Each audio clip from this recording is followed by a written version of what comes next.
In our Lenten episodes of the Bible for today, we're going to consider together the topic, denial and delivery. Think about a few people from the Passion story who either intentionally or inadvertently denied Jesus, betrayed him, forsook him, or failed him when he needed them most, culminating in the Easter story about his delivery from death and denial, and what that means for those of us who also sometimes deny him and his will for our lives. Let's begin with a familiar story from the Gospel of Matthew, chapter 27. It's the story of Simon Peter in the courtyard of Caiaphas. Jesus is on trial for his life, and almost everyone who followed him has fled in fear for their own lives. However, Simon Peter is there. He did not run away. We need to give him credit for that. He had made Jesus a promise that though all others forsake you, I shall not. And he was at least trying to keep his promise. But then something happened. The story says, a servant girl said to him, "You also were this man's disciple." And Simon Peter answered, "I do not know what you're talking about." Later, a second servant girl made the same accusation. And again, Simon Peter offered the same response. At last, it says, a number of people confronted him and said, "You are one of his disciples. We recognize you. Your accent gives you away."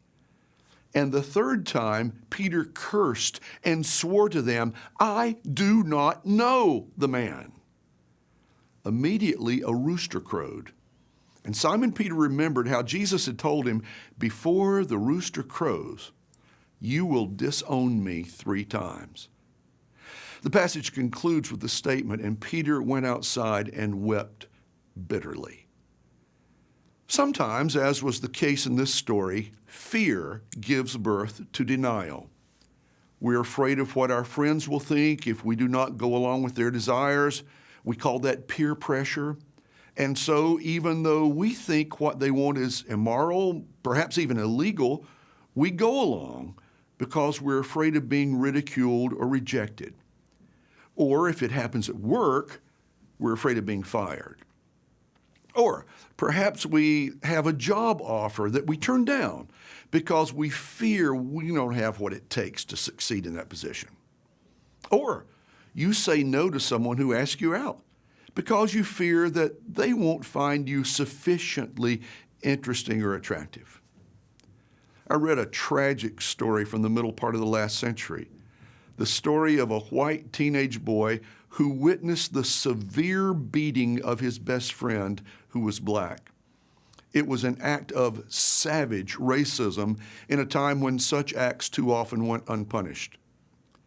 He said what he remembered across the years and could never purge from his memory were the eyes of his friend as he was being beaten.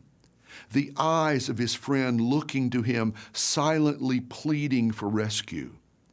And he could have intervened. It was just one other boy who was attacking, not a whole group. He could have said something or done something.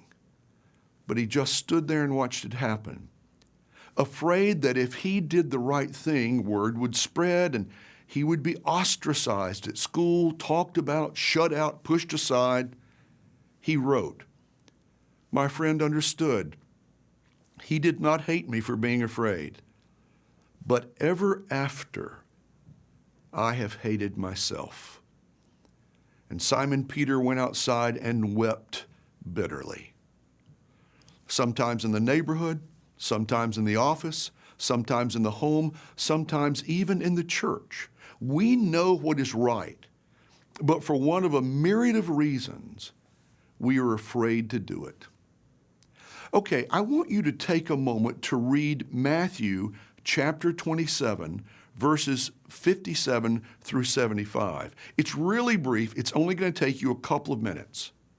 Then ask yourself these questions. 1, what are examples of moments in history or in your own personal life when someone has been afraid to do the right thing and the consequences were painful? 2, What practical steps can we take to manage our fears so that they do not compromise our lives or actions? See you next week.